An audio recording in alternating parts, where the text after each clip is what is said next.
Hey everybody, welcome back to the Time Pass podcast. This is your host, Ashika. Thank you so much for joining me today, you guys. If you haven't done so already, please like me on Facebook at Time Pass Podcast. Please follow me on Instagram at timepass_podcast.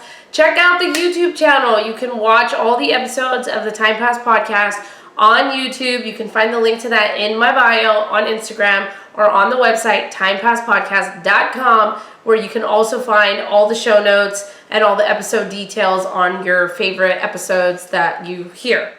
If you're an auditory listener, please make sure that you are subscribed or following the Time Pass podcast on your listening platform of choice, whether it's iPodcast, Spotify, iHeartRadio, Amazon Music, wherever you're tuning into the Time Pass podcast. Please make sure that you are subscribed and following the show. Well, I am excited. I have a guest here today, a familiar face. Hey, Eric. Hello, thank you for having me. Thanks for being back. You guys, this is Eric Lal, DJ Red Warning from Regal Weddings. Correct. Yes. You came on last season with Parneet from Maharaja Events to talk about, it was the wedding planner episode where we talked about me planning my brother's wedding and all the COVID stuff. And I kind of teased the idea in the first episode of season 2 that I was going to be diving deeper into weddings, because that episode, over 740 views. It went well. It went viral. And still counting. What do you think it was about that episode?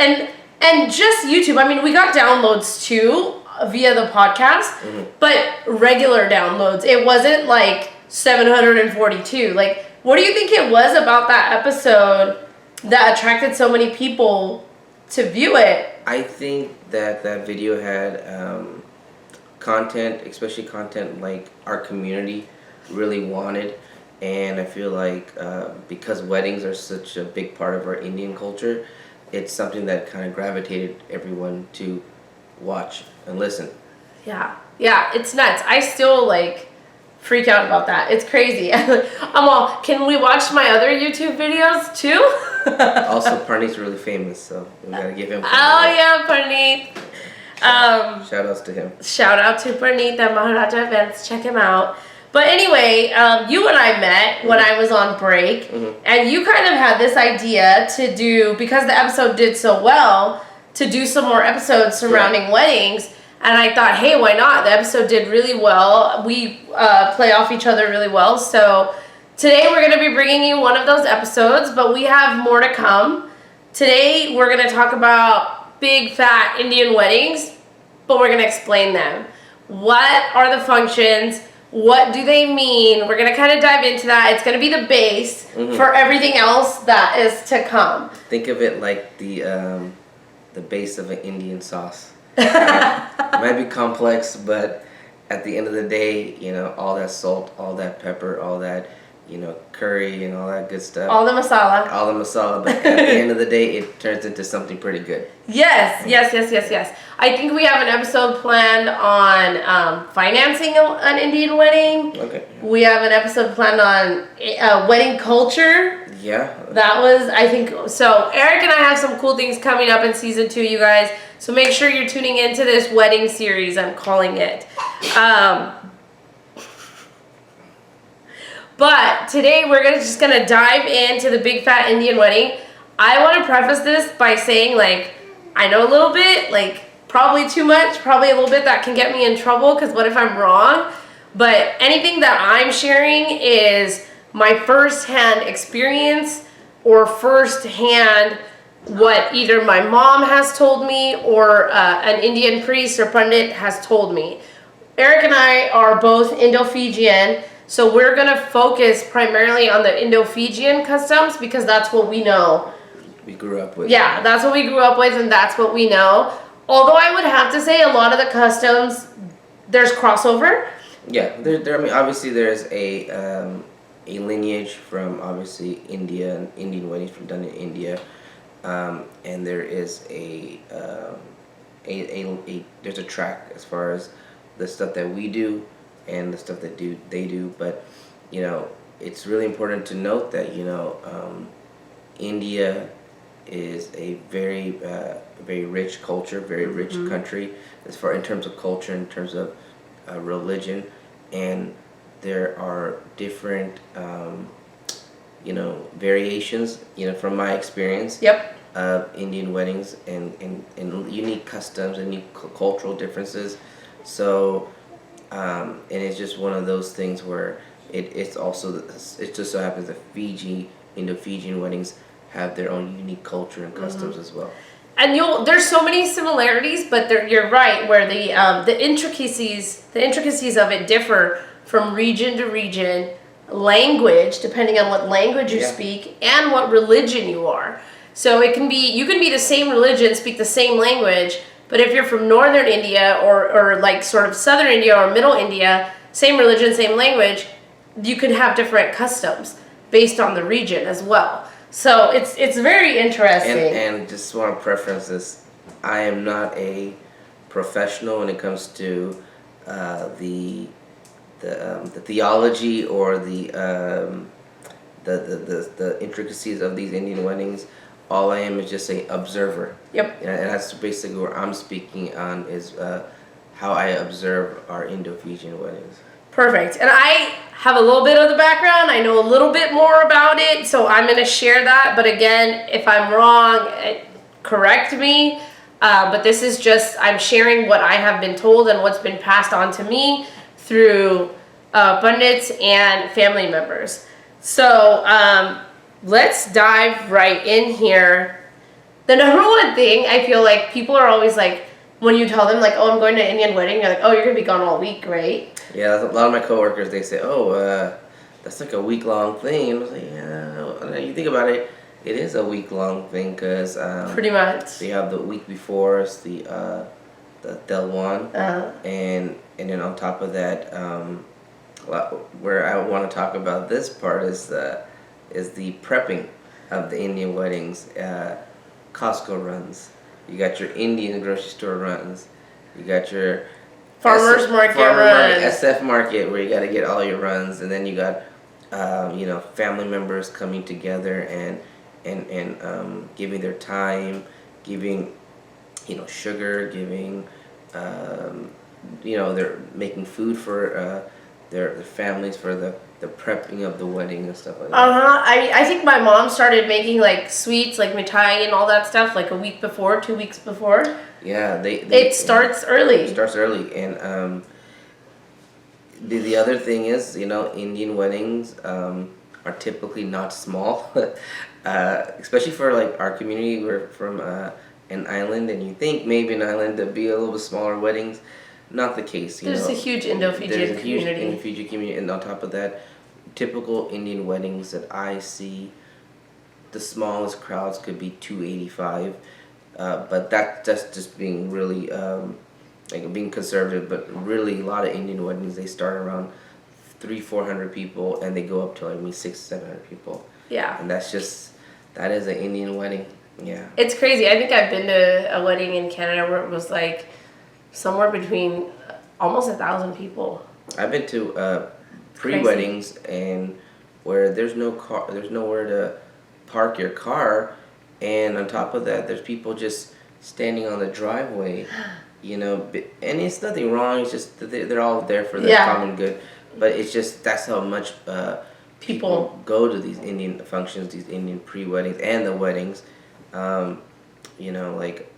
We've been to your brother got married at the Mandir, and I've been where there was just chairs and chairs and chairs stacked up. So yeah. Oh wow, I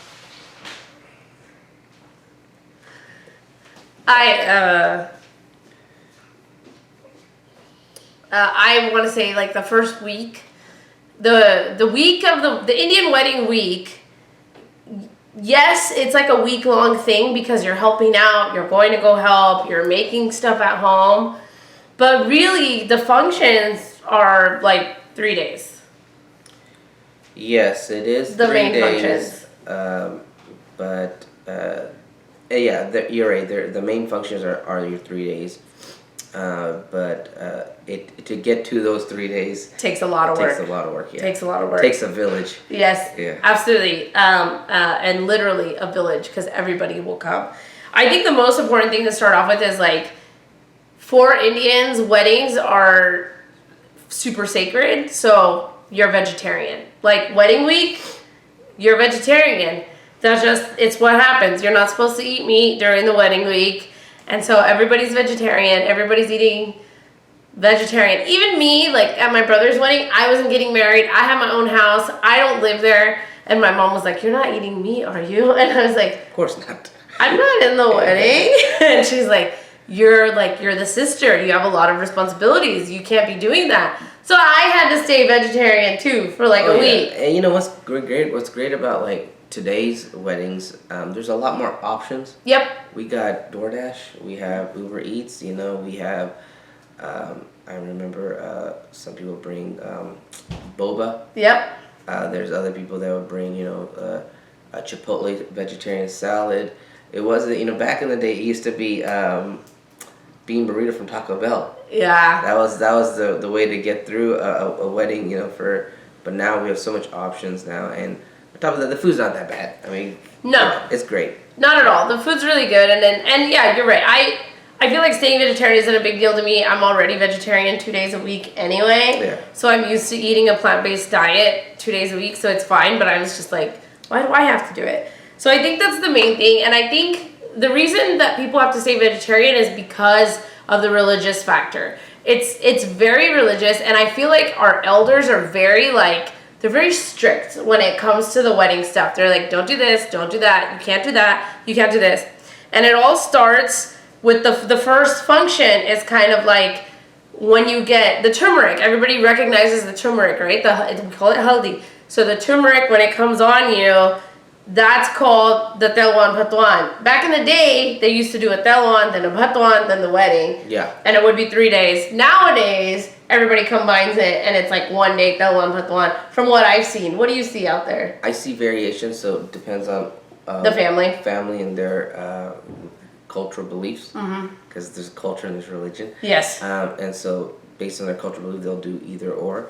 There's nothing. I have no preference or anything like that. I would just say, whatever fits that family's schedule according to their wedding date, by all means go ahead and do it. So you were recently married. What did you do? Did you guys do telwan patuan, or did you do it together? We did it separately. You did it separately? Yeah, we did it separately. Oh, interesting. So what did you do on the telwan day?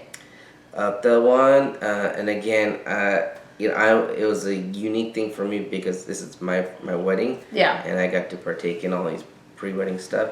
So all I remember is obviously Bundy came over. We have immediate family members. We had my wife's brother and her father and a group of men that came to the Telwan. There was a prayer being done, a blessing, and it was more like I would like to say it's like kind of like breaking the ice. In my version, it's called the breaking the ice, but it's really just. I believe again, it's a offering of hey, my wife. They're offering my wife, to me, and an invitation. If that is what it is. Did they bring you like gifts too? Oh yeah, like they brought clothes, me gifts. right? They brought me great gifts. I wasn't even expecting that. I was just like, okay, well, this is all brand new, and I got gifts. I got. They showered me with love, and it was a good experience. And then they did like a tikka on you? They did a tikka on me. So it was like a tilak. Yeah. So you could call it a tilak too. Yeah. Yeah. So it was fun. It was cool. But yeah, I was all new to that because it's different when you're sitting down and that's happening to somebody else. Yes. And when you're actually in the driver's seat, you're like, what is going on? Yeah. So for my brother's wedding, we did the tilak on Wednesday. Okay. Similar thing. Yeah. Where it's the bride's men. The women don't get to come. Only the bride's side. The men come. Not fair. I know. Totally not fair.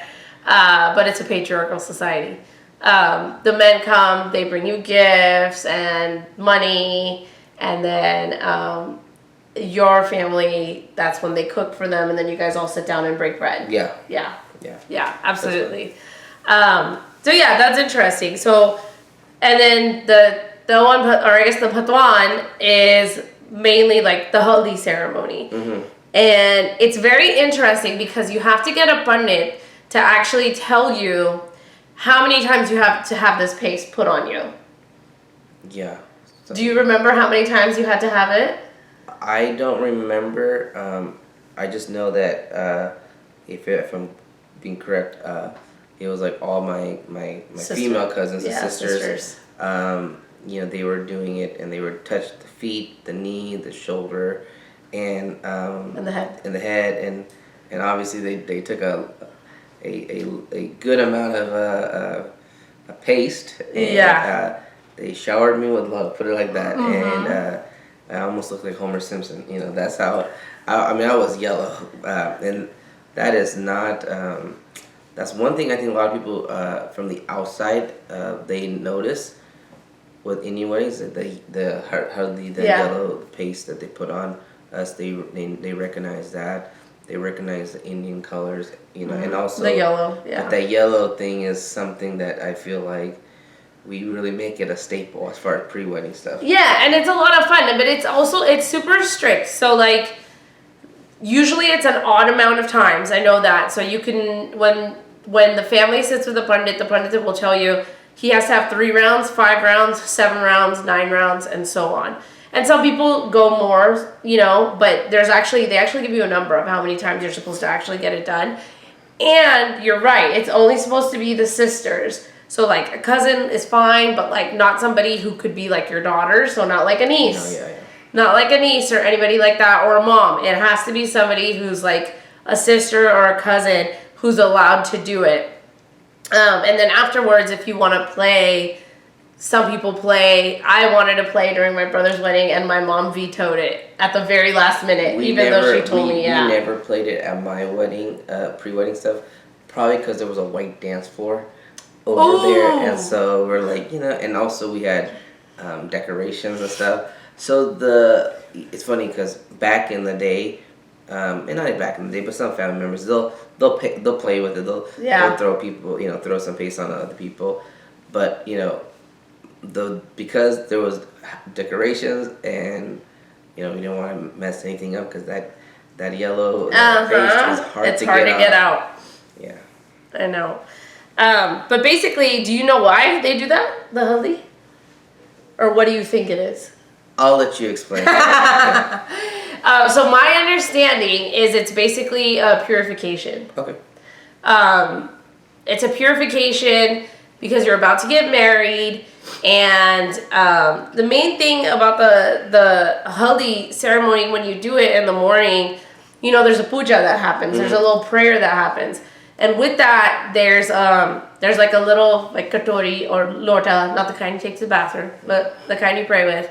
And basically, what they do with that, with the priest, is they bind your ancestors that have passed away with that lota, with that little like receptacle, because the belief is that if you don't pay them respects, or quote unquote like control them, that something bad could happen.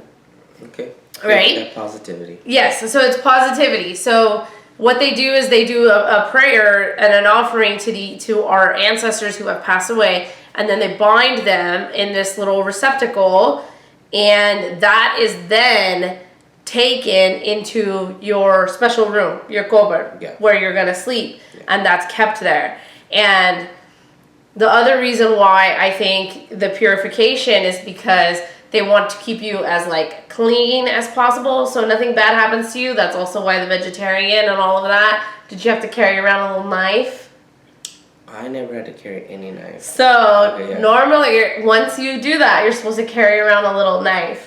Okay. And you carry around the little knife, and you don't take that off until... I think maybe my mom may have gave me a butter knife. Yeah. I knew that nothing was going to happen, but just, here's a butter knife. Yeah, my brother got, like, my little mini Swiss Army knife. Okay. But, yeah, it's like, you just give them a knife, and they tie it on them, and that's another thing to protect protect you from evil spirits. Gotcha. So nothing bad happens to you. I know. I heard of the knife thing. Yeah. For other stuff, but hey. Yeah. That's cool. But that's actually what that's all about. The haldi is about purification, just cleaning and getting him prepared to going there, and then the binding of the spirits, and then in your kobar, like, how did you sleep? You sleep on the ground. Yeah. It's almost like going back to like being like a monk, almost a little bit. Like even in prison, you get a bed, man. You get a cot. Like, I know, it's nicer. This is worse. You have to sleep on the floor. Yeah, you do. Yeah. You're not allowed to have like the comforts of anything. But maybe it's good for back realignment. You know, if you sleep on your back. That was my brother's attitude. He was like, "Oh, this is gonna be great for my back." When I got married and I had to sleep on the floor, everybody was hearing about it. Oh yeah. It's tough. Everybody was hearing about it. I was like, "Are we serious right now?" But yeah, so it's almost like a very like plain way of living, like a very like just cleansing you out, and that's actually what the haldi thing, to my understanding, what it means. Now, females, the same night that they get the haldi, they'll do like mehndi, right? Okay. Mehndi. I can't. Somebody correct me if I'm wrong, but in everything that I've looked up, there's no real meaning behind it. It's just a decoration. All I know, it's almost like It's like a custom. a staple, a fashion. You know. Yeah. I know that they have the groom's name written there, and you know the way I look at mehndi, the henna stuff. It's beautiful. It's very beautiful. I mean, it's. Especially with the bride, they get it really done where from their arms to their feet, and you know, and what's cool about that thing is even the guests get to participate in because they'll hire some henna artists and they'll do some some nice little design for the kids, you know, the older ladies and teenagers and whatnot, and it's just more like a little fun activity. I call it that, fun activity. It's definitely a lot of fun, but bridal henna, you're right, is beautiful. It's like from the elbow down all the way to the fingertips on both sides, and basically from the knees all the way down to your toes. Detailed. Like, I mean, it's amazing how people draw all these designs. But you know, again, it takes I think 6 hours. Depending on the design, it can take a long time. Yeah, so some people they're there. Like you get a nice little seat, some fan. And they'll just work, yeah. It's crazy, but it's just a decoration. It's a custom and it's fun. Yeah. I don't think there's any real meaning behind it. If somebody knows that there is, please educate me, because that's not something that I know. And then we have all these other little things that happen, right? That take place on that night. I almost feel like the Telan Patuan is more important religious-wise and custom-wise than even the wedding. There's so much more going on. You know, that's a really good point. You know, I remember when we were growing up, especially like having my uncles getting married, my older cousins getting married, the Telan Patuan, or the Telan Patuan, it was really important because it was. I would like to say, like, you know, it's a time where again, I may be overlooking it, but I think it's a time where family comes together. They work on ensuring that bride or groom is on their way to getting married. It's almost like family bonding, you know, like, you know how at Thanksgiving, Christmas time, you know, how family comes together. And, you know, I also think that, you know, our history as far as Indo-Fijians, you know, carrying that religion, carrying that culture, I think it means a lot more to maintain it, if that makes any sense, because, you know, there are other Indo cultures that have maintained religion, and some have not, or some have not maintained as much culture, which is totally fine. But the fact that we've been there for so many generations in Fiji, and on top of that, them migrated to the U.S., and still, you know, maintaining this culture, maintaining this religion, beliefs, and then bringing out to the next generation, it means a lot more. It's because, I mean, we were so far away from the source, if that makes any sense. Yeah. And that's why I think it means a lot more to us. Well, there's a term for it. I can't think of it right now, but no. But it's when you're forced to migrate from your home country and live somewhere else. Those people hold on to the culture and traditions a lot tighter than those that are even still in the country, because that's all they have that ties them back to where they came from. I remember I took a class many moons ago, and a professor was talking about how people that they come to different countries, maybe the second and third generation, they actually lose their mother tongue. And that is, you can look that up. That's something that does happen. And so having our family from Fiji and having their ancestors coming from India, from the immigrant, the Indo-Fijian, you can read about it, but long story short, they came from India as slaves, and they worked there. But for having multiple generations that were raised in Fiji and having them maintaining a language, maintaining a culture, and yes, it does develop. It did transcend to a different style. That's why we talk about Indo-Fijian weddings. There were some changes, but for the most part, I mean, our language, our culture, our religion, the big meat of it, shouldn't say meat, but the big part of it has been maintained. Yeah, it's been kept intact. Absolutely. Okay, going back to the Talon. So besides that, most of the stuff that happens, there's a lot of prayers happening. So then there's like dancing and things like that, and it all kicks off with a dhol. Dolak, something that has a base, and you just. But they do a little prayer with the dhol first. There's like a little prayer, and then they can start the thing, playing it. And what ends up, I had to do this. So what ends up happening is the sister takes a bunch of supplies on her head, and you have to carry it, and you basically walk. It's really really hard. We call it the matkarawa. I don't know. I know you guys go out to dig something, right? Yes. Yeah. So basically, it's all prayer, right? So you started off where everything's set up, for the wedding, not in the kober, but like outside where the main area is, and you do the prayer for the dholak, and then somebody plays the dholak, and the sister grabs the thing and she walks it outside, and she goes to land. This is important. It's not just any land. It's the direction matters. Okay. It has to be. You have to pick an area of land that, like, the barat's gonna go that way the next day. You're gonna cross it that way the next day. So wherever you do this, where you dig the hole, like he's saying, it has to be like the cars are gonna go that way and pass it. If I could interject. Yeah. Back in the day, it probably was easier to find land. California, let me tell you something. Real estate, the housing market is hard, and so now people have to actually find an area on their own property to dig the land. I mean, I've seen people walk down the street and there's like vacant mountain land that they dug over there, but that alone is a challenge. It is. So we lucked out because my mom lives across the street. Oh, perfect, yeah. So I basically walked over to my own yard. And you dug I dug a hole. And what they do out there, just so you know, is another prayer. It's praying to Mother Earth. Yeah.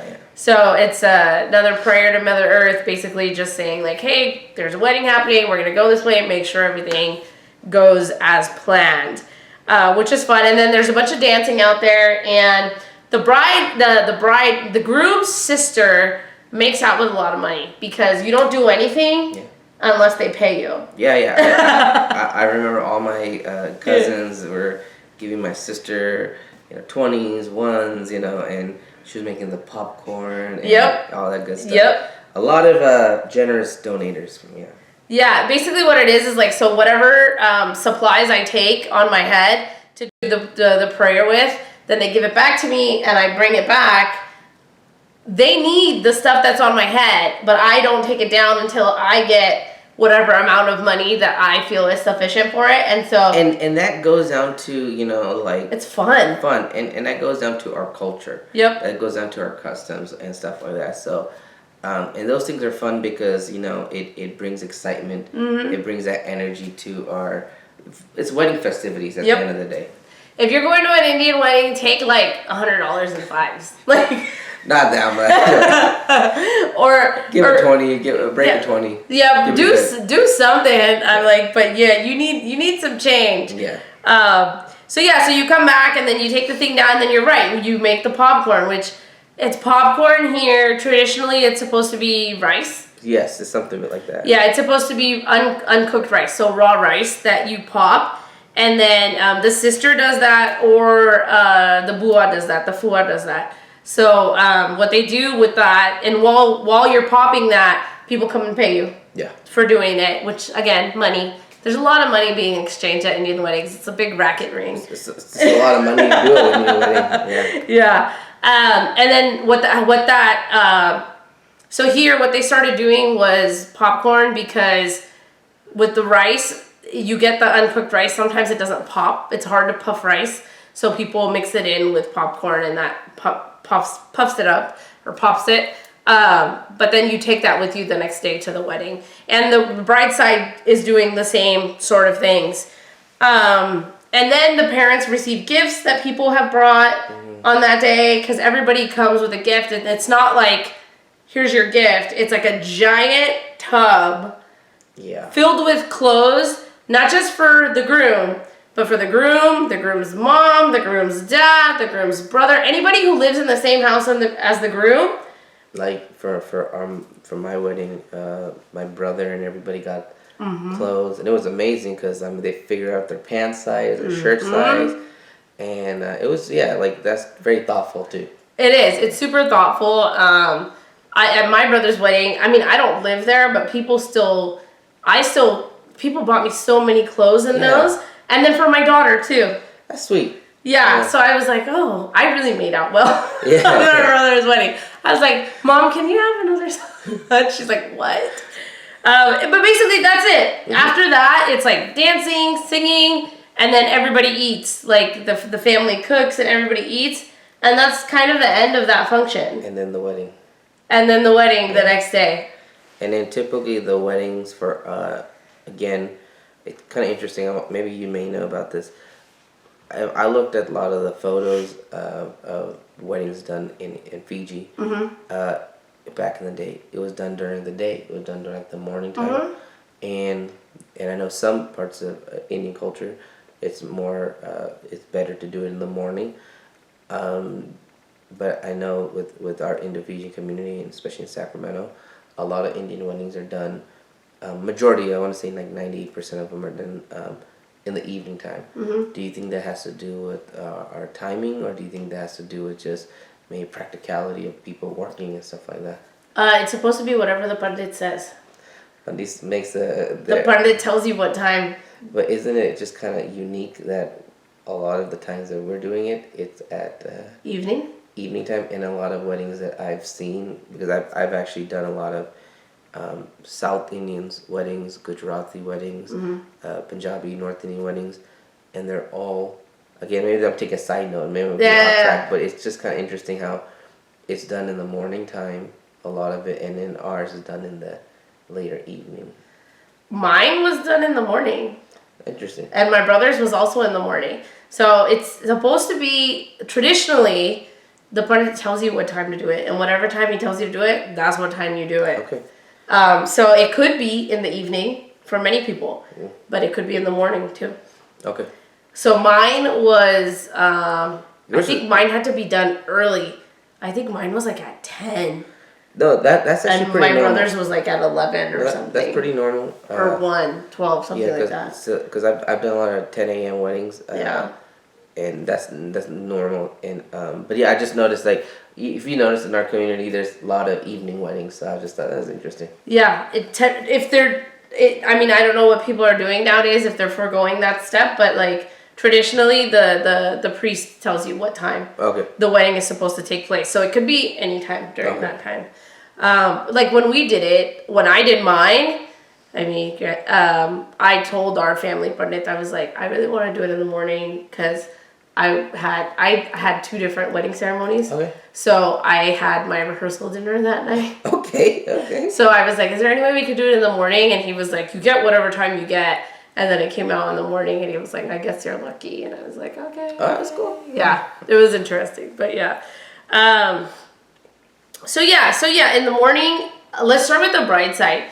They wake up, it's traditionally their responsibility to handle everything, either if they're getting married at home or in the temple, all the decor, Yeah. all the food, all that is the bride's responsibility for the wedding. Yeah, correct. And then when the barat comes, it's their job to welcome the barat, and they usually like put like a, what do you call it, like a lei? Shawl. Yeah, like a lei on you, and just welcome them, and then they go off and do the pre-wedding. Pre-wedding. There's another prayer that happens before the wedding prayer, so that's kind of their thing. And then on the groom's side, now this is interesting, and I wonder if you did this back in the day when the groom wakes up. He showers. He's supposed to save a little bit of his water, and that gets sent to the bride to shower with. It's interesting. Yeah, it's like just like a little bit. It sounds really gross. But so like I was talking to my mom, right? So back in Fiji when she got married, she literally had to wait until the water came and use it for her shower and then get ready. Nowadays, the way they do it and the way that we did it, like for my brother's bride, for my puppy, was we saved the water and then it was delivered to them when we arrived with the barat. And what a lot of people do now is they just take it and just like spritz the bride with it. Okay. Instead of actually showering with it. I have not heard about that. Yeah. But that's cool. Yeah, it's pretty interesting. Maybe my family is a little more strict. I don't know. I don't know too much about that, but maybe that could be different culture. Yeah. That exactly, and that's what we mean by like different things for different families based on regions as well. So that's like the groom's responsibility, and then both households, actually the bride too, usually like the uncle will come and you have like tamarind cutting. You did that, right? Yeah, I did that. Yeah. So that happens, and then you get ready. And then the groom's responsibility is basically take the barat. Yeah. And you go, like, it's a party. Like now it's a party. No, but it's like you're all the way there. Like you're flashing your lights, you're honking your horn, you're bumping music. Oh yeah. Like limos, yeah. Limos, people go all out. Oh yeah. People can do it on horses. Yeah, they do it on horses. India, they do elephants. They do elephants here too.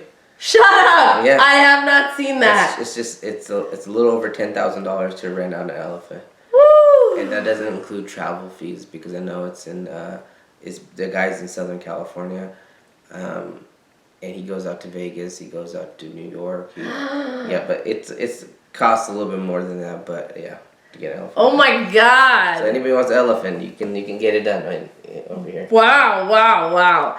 But yeah, you do the barat, then you get there. Like I said, the bride side welcomes the groom, and then you go to do the pre-wedding prayer, which is basically like right at the entrance of the temple. Correct. Yeah. You do that prayer, and then it's the wedding. And I feel like the wedding's not very long. I mean, how long was yours? You think? From what I was told, it was a little over an hour and 45 minutes. Oh, yours was long. Yeah, it was. I didn't feel like it was long because I was actually in. You're in it. You don't feel it. So you're listening. You're doing what the Bundy's telling you to do.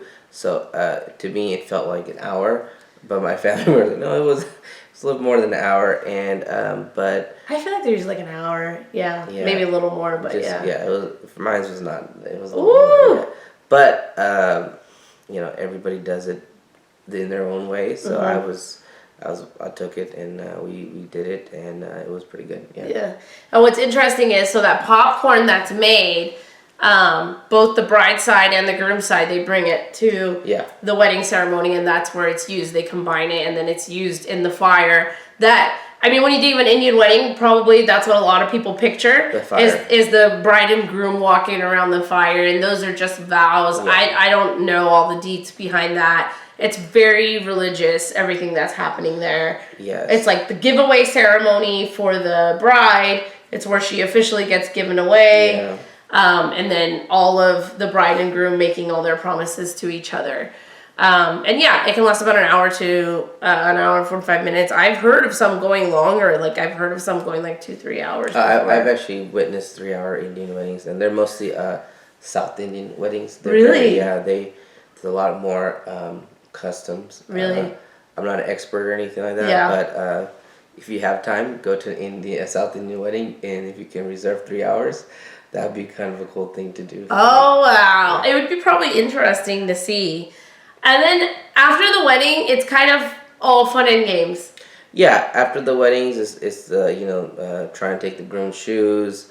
There's some games in the back, and then there's the all the men will then eat together. They'll eat together. So the bride's responsibility is to set up like a special table for certain family members, men that came. Again, patriarchal society. Men that came with the barat, and they sit down and they eat with the bride's side, and they all kind of break bread together again. But the shoe thing, I feel like, is a lot of fun. So it's fun. When the groom is getting married, the bride's sisters will grab his shoes and hide them, and they won't give them back until he pays them. Yeah, so it's another way to make money. Yeah.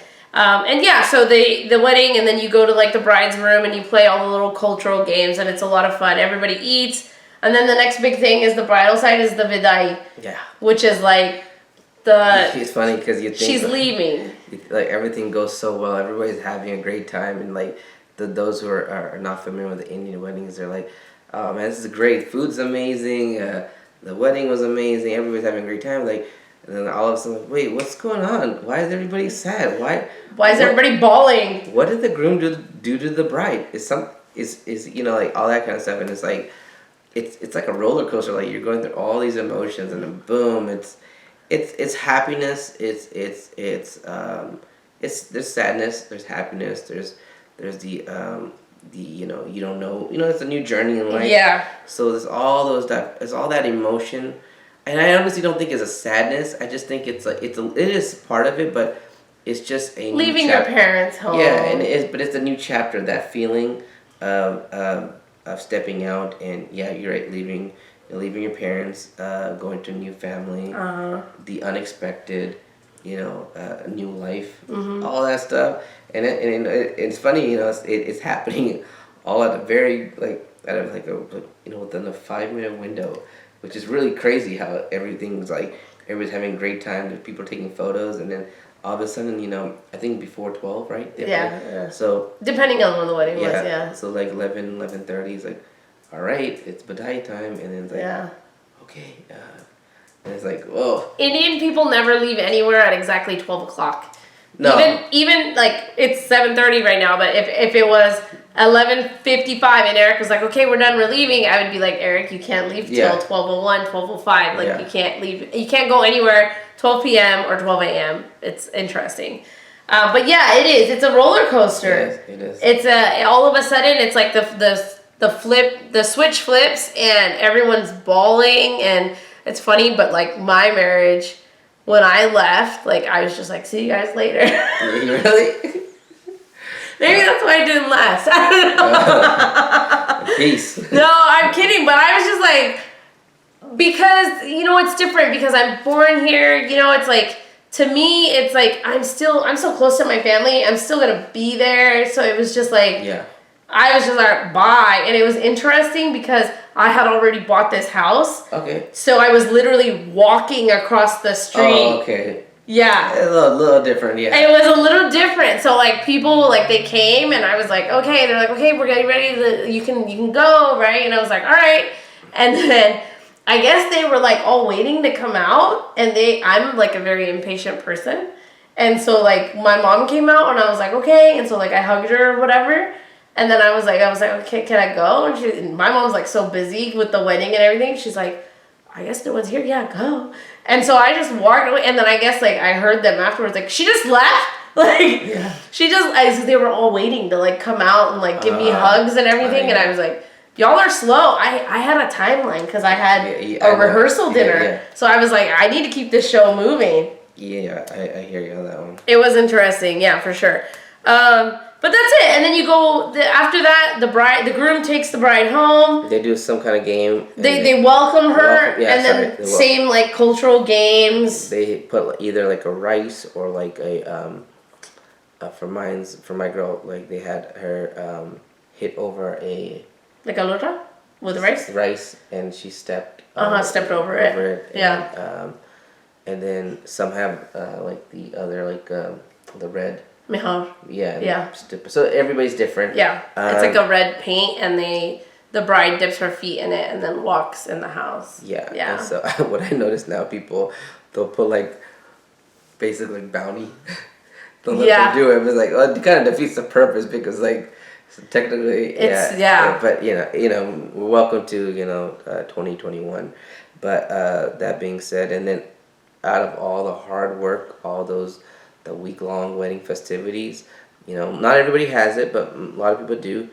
A wedding reception, all that hard work, all that all that prepping, all that emotion, they treat themselves to a wedding reception. And I think wedding receptions are like obviously back in the day they probably didn't have wedding receptions, but wedding receptions now, especially like in the Desi Indian community, anywhere you go, U.S., Canada, the U.K., Fiji, Australia, a reception is it's a Western thing, but it's something that our Desi community has adapted to.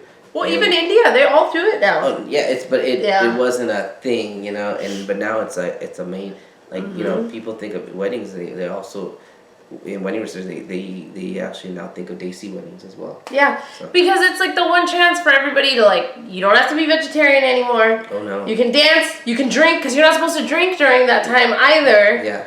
You're not supposed to. I was. Yeah. Not my wedding, not during my wedding, but during my brother's wedding I was. I was like, I'm not getting married, I can drink. You're walking around the fire like, hey, is something okay with that? Yeah, no. Walking between the lines, yeah. No. But yeah, it's a big part of it. It's just nice for everybody to just celebrate the fact that it's over. Like over, but two people coming together. Yes, it's just a good celebration. It's like the wedding happened. Let's celebrate it. Celebrate the couple, and it's just everybody gets more face time with the couple. But I notice, when especially when you're part of that family that gets married. It's a lot of energy that gets, you have to like literally, I remember when we got married and we went on a honeymoon, we came back maybe a week later, we had like a family kind of get together. I could tell like a lot of people were like a little fatigued, because it takes a lot out of you, you're taking time off of work, you're participating in these things. That's another thing about the Indian weddings and the pre-weddings. You have your sisters, your cousins, everybody's taking equal participation in this wedding, if that makes any sense.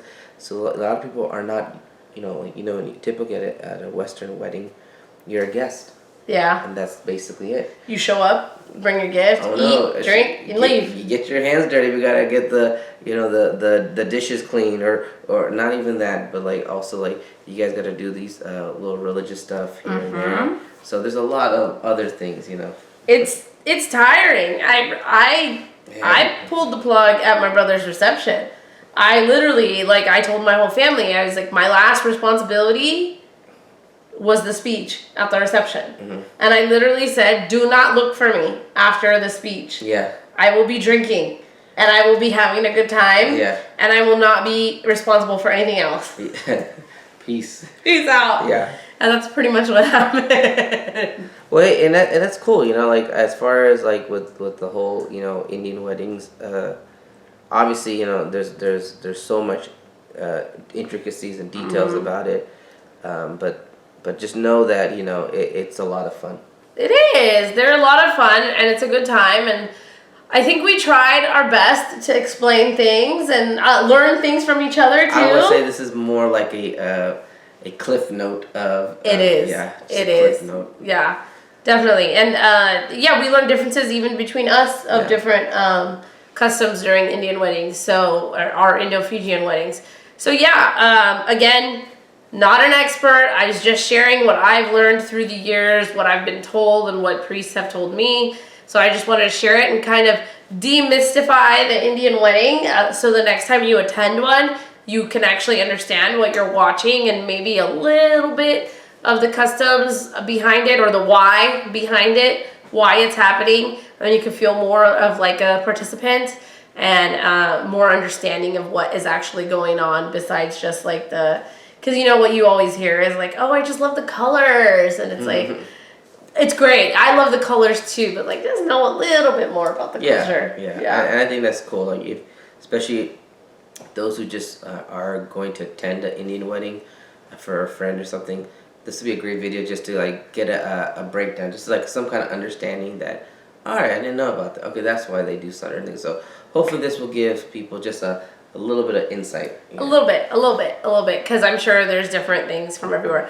Well, Eric, thank you so much for coming on the show again. Appreciate it. Regal Weddings. Eric's a great DJ, and he does more than just DJ. He's got lighting. He's got LED walls now. Dance floors. It's crazy. So check Eric out for all your wedding needs. I will put all your info in the show notes on the website at timepasspodcast.com, and I'll also put your socials so that people can find you there as well. Your not your social security number. Yeah, your social tags. All right, you guys, that's all we have today. Hopefully you learned a little something about Indian weddings, and if you think I'm wrong, don't tell me. No, I mean tell me. If you haven't done so already, please follow me on Facebook at Time Pass Podcast. Follow me on Instagram at timepass_podcast. If you are listening to the show on iPodcast, please do me a favor and give me a 5-star review and write a couple sentences of what you think about the show. I'd really love to hear from you guys. Drop me a DM on Instagram anytime or shoot me an email, timepasspodcast@gmail.com. And check out the YouTube channel. You can watch this video. Hopefully we reach that. Hopefully, yeah. That 700. We're going to top it. We're going to go to 1,000 this time. Yes, we're going to the moon. Yeah, we'll see how it goes. All right, you guys. Thank you so much for tuning in. That's all we have for you today. Stay authentic to who you are, and I'll see you next time. Bye.